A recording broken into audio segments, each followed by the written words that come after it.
जरा सोचो तुम्हें जेल में 500 करोड़ का सोना मिल जाए, लेकिन इतना सोना जेल से बाहर कैसे आएगा ये तो कहानी सुनकर ही पता चलेगा। कहानी की शुरुआत होती है जोंग नाम के एक राइटर से जो फिल्मों की कहानियां लिखता था। जोंग अपने प्रोड्यूसर से मिलने एक कसिनो में गया जहां प्रोड्यूसर किसी दूसरे राइटर को पीट रहा था क्योंकि उसने समय पर कहानी पूरी नहीं लिखी थी। इधर जोंग की कहानी भी अब तक अधूरी थी, इसीलिए उसने प्रोड्यूसर से 1 महीने की मोहलत मांगी, पर प्रोड्यूसर ने सिर्फ 4 दिन का समय देकर कहा कि अगर 4 दिन में पूरी कहानी नहीं मिली ना तो मेरे सारे पैसे वापस कर दियो। जोंग ने घर जाते ही काम शुरू कर दिया, पर वो कुछ भी ढंग का नहीं लिख पा रहा था। तभी उसे अपने दादा का भेजा हुआ एक बॉक्स दिखाई दिया। उसमें एक खत था जिसे पढ़ते पढ़ते जोंग को नींद आ गई और अपने सपने में उसने देखा कि उसके दादा उसे उसके पूर्वजों की कहानी सुना रहे थे। उन्होंने बताया कि उनके पुश्तैनी घर के नीचे करोड़ों का सोना दबा हुआ है, लेकिन फिर सरकार ने उस घर को तोड़कर वहां जेल बना दी थी। तभी अचानक जोंग की आंख खुल गई और उसे एहसास हुआ कि सपने की हर एक बात बिल्कुल सच्ची थी,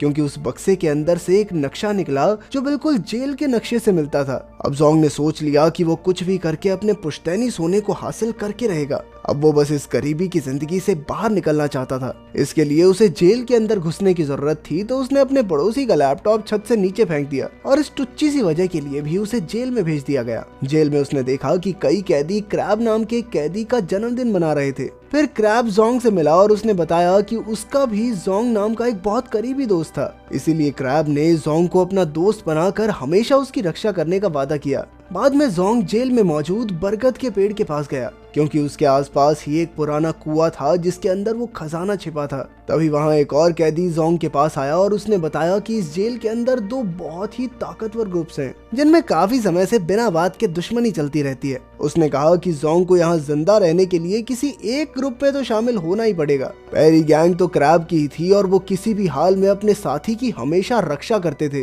वहीं दूसरी गैंग का लीडर था बाओ नाम का एक खतरनाक कैदी। ये सुनकर जोंग ने कहा कि वो किसी ग्रुप में शामिल नहीं होना चाहता, क्योंकि वो तो यहाँ बस अपना सोना ढूंढने आया है। पर जल्द ही बाओ के आदमी जोंग और बाकी नए कैदियों को पकड़कर बाओ के सामने ले आए। उन्होंने जबरदस्ती सबके ऊपर बाओ की गैंग में शामिल होने का दबाव बनाया और मजबूरन जोंग को भी राजी होना पड़ा। अब बाओ की गैंग में शामिल होने के लिए कैदियों को बाओ की थूकी हुई चाय पीनी पड़ती थी। जब जोंग की चाय पीने की बारी आई तो अचानक क्रैब और उसके आदमी जोंग को बचाने आ गए। क्रैब ने कहा कि जोंग मेरे कमरे में रहता है, इसीलिए वो मेरी गैंग का हिस्सा हुआ। ये देखकर बाओ गुस्से से तिलमिला उठा और उसने जोंग की जिंदगी बर्बाद करने का फैसला कर लिया। फिर अगले दिन बाओ ने जबरदस्ती जोंग को कॉकरोचेस वाला दलिया खाने पर मजबूर किया, पर ये सब क्रैब ने देख लिया और अचानक दोनों गैंग्स के बीच जबरदस्त लड़ाई शुरू हो गई। खैर अगले दिन जोंग को साफ सफाई का काम मिला और मौके का फायदा उठाकर उसने पुराना कुआं खोजने की कोशिश की, जिसके आसपास खजाना छिपा हुआ था, लेकिन बहुत कोशिशों के बाद भी वो नाकामयाब रहा।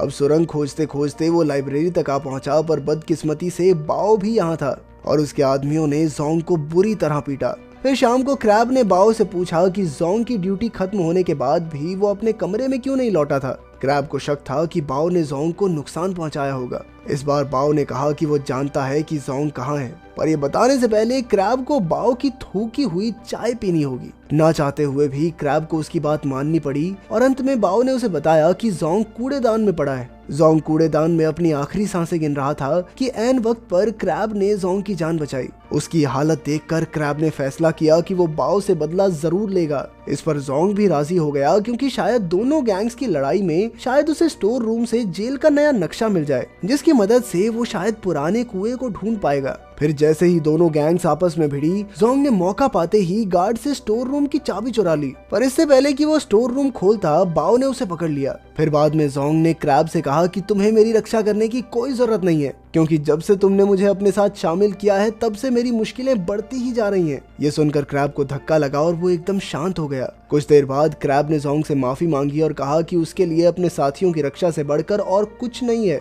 इसीलिए उसने गुस्से में बाओ से पंगा ले लिया। फिर क्रैब ने उसे अपनी पुरानी कहानी सुनाई। कई साल पहले उसका जोंग नाम का एक दोस्त हुआ करता था, जिसने क्रैब को गैंगस्टर्स से बचाने के लिए अपनी जान की कुर्बानी दे दी थी। उस दिन क्रैब ने अपने साथियों की रक्षा करने की कसम खा ली थी। ये सब सुनकर जोंग को भी बुरा लगा और आखिरकार उसने क्रैब को जेल में आने का अपना असली मकसद बताया। वो जेल की बेसमेंट में छिपा अपना सोना लेकर यहाँ से भागना चाहता था। ये सुनकर क्रैब ने सोना ढूंढने में जोंग की मदद करने का फैसला किया। और उसने ये भी कहा कि उसे सोने का कोई हिस्सा नहीं चाहिए। अब प्लान के मुताबिक जोंग ने स्टोर रूम के गार्ड की गर्दन पर केमिकल छिड़क दिया जिससे उसे एलर्जी हो जाए। इसी वजह से उसे तुरंत मेडिकल रूम ले जाया गया। मौका देखकर जोंग ने उसकी यूनिफॉर्म चुरा लिया और गार्ड का भेष बनाकर स्टोर रूम में घुस गया। वहाँ उसे जेल का नया नक्शा मिला जिसके मुताबिक पुराना कुआं लॉन्ड्री रूम में था। इसके बाद जोंग और क्रैब पुराने कुएं तक पहुंच तो गए पर अब उनके सामने एक दीवार थी। उन्हें यकीन था कि सोना इसी दीवार के पीछे होगा। जल्द ही उन्होंने हथौड़े मार मार कर दीवार तोड़ डाली।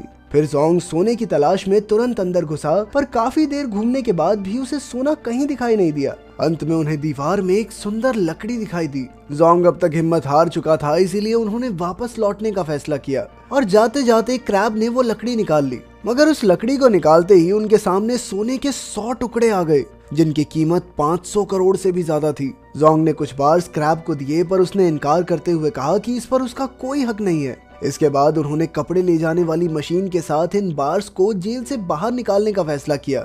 यह मशीन 22 तारीख को जेल से बाहर एक वेयर हाउस में जाने वाली थी और इसी दिन जोंग जेल से रिहा भी होने वाला था। अब उनका प्लान एकदम तैयार था और क्रैब काफी खुश था क्योंकि सोने की मदद से जोंग अपना कर्ज उतार कर फिल्में बनाने का अपना सपना पूरा कर सकता है। क्रैब का साफ दिल देखकर जोंग ने बाहर जाकर उसके साथ एक रेस्टोरेंट खोलने का वादा किया। पर अगले दिन बाओ और उसकी गैंग ने जोंग और क्रैब पर हमला कर दिया और भयानक लड़ाई शुरू हो गई। इसी बीच जोंग के छिपाए हुए सोने के टुकड़े बाओ के हाथ लग गए पर तभी अचानक गार्ड्स वहां आ गए, लेकिन इससे पहले ही उन्होंने सोना छुपा दिया। अब जोंग सोने के बारे में सोच रहा था कि बाओ ने गार्ड्स को झूठी कहानी सुनाकर कहा कि जोंग का पैर फिसल गया था, इसीलिए वो तो जोंग की मदद करने आया है। इस पर जोंग ने भी उसकी हाँ में हाँ मिला दी और ये देखकर क्रैब को एहसास हुआ कि जोंग के लिए सोने से बढ़कर और कुछ नहीं है। इस बात का क्रैब को बहुत बुरा लगा और उसने मन ही मन जोंग से दोस्ती तोड़ दी। कुछ समय बाद क्रैब को खबर मिली कि उसकी बेटी की हालत बहुत खराब है और वो हॉस्पिटल में है।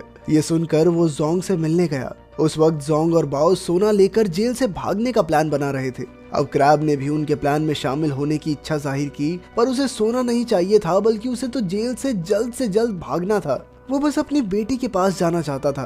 पहले तो बाओ ने क्रैब के साथ मिलकर काम करने से इनकार कर दिया पर फिर जोंग ने उसे मना लिया। इसके बाद उन्होंने 3 हफ्ते बाद होने वाली जेल की एनिवर्सरी पार्टी के दौरान सुरंग से होते हुए समुद्र के रास्ते से भागने का प्लान बनाया। उन्होंने सोने के बार्स अपने कपड़ों में छुपा लिए पर जेल की एनिवर्सरी में 3 हफ्ते बाकी थे और जोंग तो 1 हफ्ते में रिहा होने वाला था, इसीलिए उसने अपनी सजा बढ़वाने का प्लान बनाया। इसके बाद जोंग, क्रैब और बाओ ने जानबूझकर आपस में लड़ाई करके हंगामा कर दिया। जल्द ही गार्ड्स ने वहां आकर सबको अपने अपने कमरे में भेज दिया। अब लड़ाई में शामिल होने के कारण जोंग की सजा बढ़ा दी गई।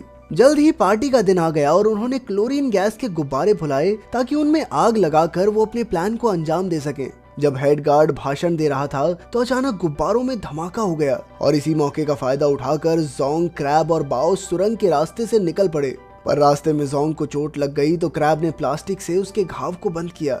इसके बाद उन्होंने जैसे तैसे सुरंगों के बीच रास्ता ढूंढा और मिलकर आगे बढ़ते रहे। आखिरकार उनके सामने एक बड़ा दरवाजा आया जिसके उस पार समुद्र था। उधर गार्ड्स को भी भनक लग गई थी कि 3 कैदी गायब हैं, इसीलिए वो चारों ओर उन्हें ढूंढने लगे। इधर उन तीनों ने अपने बनाए बॉम्ब से धमाका करके दरवाजे को उड़ा दिया और समुद्र में कूदकर भागने को तैयार हो गए। नीचे बाओ के आदमियों की कश्ती उनका इंतजार कर रही थी। उसी समय बाओ ने अपना चाकू निकाला क्योंकि वो क्रैब और जोंग को मारकर सारा सोना हथियाना चाहता था।